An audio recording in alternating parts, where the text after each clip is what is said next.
Hello दोस्तों, स्वागत है आप सभी का आज के नई वीडियो 10 मिनट शो में। आज का टॉपिक है दिल्ली सल्तनत का गुलाम वंश या ममलूक वंश। गुलाम दिल्ली सल्तनत के गुलाम वंश ने 1206 से 1290 ईस्वी तक दिल्ली पर शासन किया। इस वीडियो में महत्वपूर्ण प्रश्नों का विश्लेषण करेंगे व्याख्या सहित, जो कि आपके exam UP triple SC, PET, BPSC TRE 4.0, REET mains, SSC, police आदि सभी प्रतियोगी परीक्षाओं के लिए महत्वपूर्ण है। चलिए शुरू करते हैं। क्वेश्चन आज का, दिल्ली सल्तनत के गुलाम वंश का वास्तविक संस्थापक कौन था?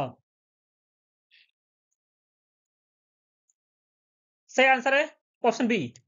गुलाम वंश का वास्तविक संस्थापक इल्तुतमिश को माना जाता है, परंतु गुलाम वंश की स्थापना कुतुबुद्दीन ऐबक ने की थी, जो कि मोहम्मद गोरी का गुलाम था। मोहम्मद गोरी का गुलाम था, जिसने गुलाम वंश की स्थापना की थी, परंतु वास्तविक संस्थापक इल्तुतमिश को माना जाता है। गुलाम वंश, इसे स्लेव डायनेस्टी या ममलूक डायनेस्टी भी कहा जाता है। दिल्ली सल्तनत का एक प्रथम वंश था, जिसकी स्थापना कुतुबुद्दीन ऐबक ने की थी। यह वंश 1206 से 1290 ईस्वी तक दिल्ली पर शासन किया था इसने। बात करते हैं दिल्ली सल्तनत की। दिल्ली सल्तनत, दिल्ली सल्तनत पर 5 वंशों ने शासन किया था, जिनमें से पहला है गुलाम वंश। गुलाम वंश, दूसरा है खिलजी वंश। गुलाम वंश, खिलजी वंश, तीसरा है तुगलक वंश। गुलाम वंश, खिलजी वंश, तुगलक वंश। चौथा है सैयद वंश।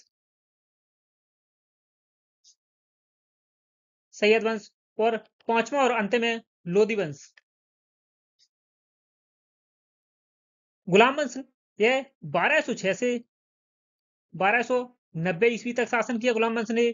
खिलजी वंश ने 1290 से 1320 ईस्वी तक शासन किया, और तुगलक वंश ने 1320 से 1414 ईस्वी तक शासन किया, और सैयद वंश ने 1414 से 1451 तक शासन किया, और लोधी वंश ने 1451 से 1526 तक शासन किया दिल्ली पर। नेक्स्ट है, नायब ए खुदा की उपाधि किसने धारण की थी?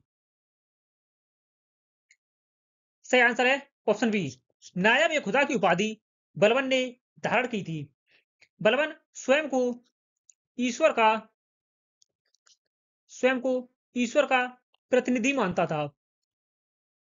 स्वयं को ईश्वर का प्रतिनिधि मानता था बलबन। इसने नायब खुदा की उपाधि धारण की थी। बात करते हैं गुलाम वंश। गुलाम वंश का संक्षिप्त परिचय। गुलाम वंश की स्थापना कुतुबुद्दीन ऐबक ने की थी 1206 से 1206 में, और कुतुबुद्दीन ऐबक ने 1206 से 1210 ईस्वी तक शासन किया था।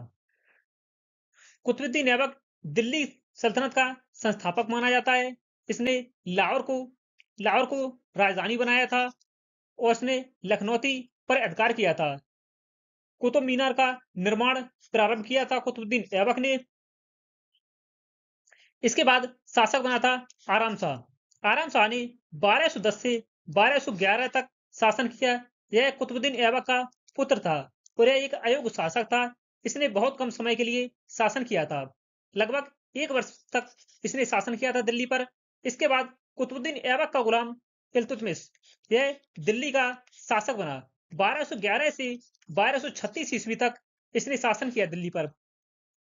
इसे ही दिल्ली सल्तनत का वास्तविक संस्थापक माना जाता है। दिल्ली सल्तनत का वास्तविक संस्थापक इल्तुतमिश को माना जाता है। यह गुलाम वंश का वास्तविक संस्थापक है। इसने तुर्कों ने चहलगानी अर्थात 40 गुलामों का दल बनाया था। 40 गुलामों का, जिसे तुर्कों ने चहलगानी कहा जाता है। कुतुब मीनार का निर्माण इसने पूर्ण करवाया था। चिन्ह मुद्रा प्रचलित की थी इसने, जिसे टका व जीतल के सिक्के जारी किए थे। टंक व जीतल के सिक्के जारी किए थे इल्तुतमिश ने। चौथा है रजिया सुल्तान। यह भारत की दिल्ली सल्तनत की एकमात्र महिला शासका थी, या प्रथम महिला शासका थी दिल्ली सल्तनत की।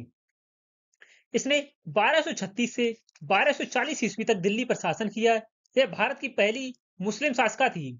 जिसने चादर पहनने वाली न्यायप्रिय शासका के रूप में कार्य किया था। इसके बाद शासक बना था बहराम शाह, जिसने 1240 से 1242 ईस्वी तक शासन किया था। रजिया सुल्तान की मृत्यु हरियाणा के कैथल के पास, हरियाणा में स्थित कैथल, हरियाणा में इसकी डाकुओं के द्वारा हत्या कर दी गई थी। रजिया सुल्तान की, रजिया का भाई था बहराम शाह, जिसने रजिया सुल्तान के बाद हत्या के बाद दिल्ली पर शासन किया। चहलगानी के प्रभाव में निर्बल शासक था यह। अलाउद्दीन मसूद, बहराम शाह के बाद शासक बना अलाउद्दीन मसूद, जिसने 1242 से 1246 ईस्वी तक शासन किया। यह एक निर्बल शासक था। नेक्स्ट है नासिरुद्दीन महमूद, इसने 1246 से 1266 ईस्वी तक शासन किया। यह नाम मात्र का शासक था। इसने सत्ता नायब ए मुल्क गयासुद्दीन बलबन के हाथों में सौंप दी थी।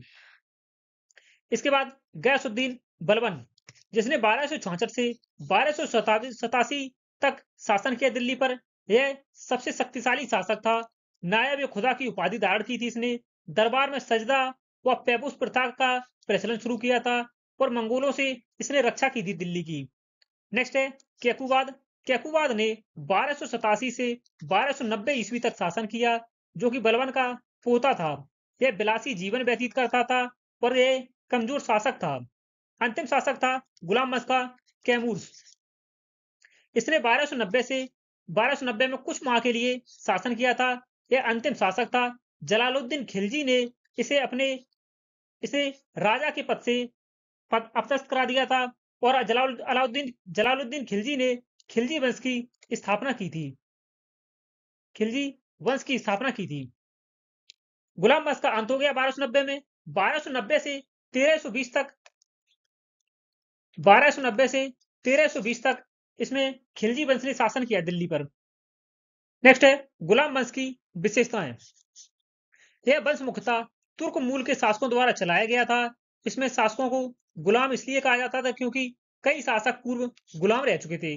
मोहम्मद गोरी का गुलाम था कुतुबुद्दीन ऐबक और कुतुबुद्दीन ऐबक का गुलाम था इल्तुतमिश, इसीलिए इसे गुलाम वंश कहा जाता था। इल्तुतमिश को वास्तविक संस्थापक माना जाता था क्योंकि इसने सल्तनत को सुदृढ़ किया था, मजबूत किया था। बलबन ने शाही सत्ता को मजबूत किया और दरबारी आचार संहिता लगाई थी बलबन ने। गुलाम वंश से संबंधित महत्वपूर्ण तथ्य। पहला शासक कुतुबुद्दीन ऐबक था। वास्तविक संस्थापक इल्तुतमिश को माना जाता है। पहली महिला शासिका रजिया सुल्तान थी। सबसे शक्तिशाली शासक बलबन था। अंतिम शासक कैकुबाद कैमूर था। मुद्रा प्रथा का प्रचलन टंका हुआ जीतल, जो कि इल्तुतमिश के द्वारा चलाई गई थी मुद्रा प्रथा। ये प्रश्न, इसका आंसर आपको बताना है कमेंट बॉक्स में। भारत की पहली मुस्लिम महिला शासक कौन थी? मुमताज महल, रजिया सुल्तान, नूरजहां या गौहर जान? ये आपको कमेंट बॉक्स में इसका आंसर बताना है। धन्यवाद दोस्तों। वीडियो अच्छा लगा हो तो लाइक, शेयर और सब्सक्राइब जरूर करें। लाइक, शेयर और सब्सक्राइब जरूर करें।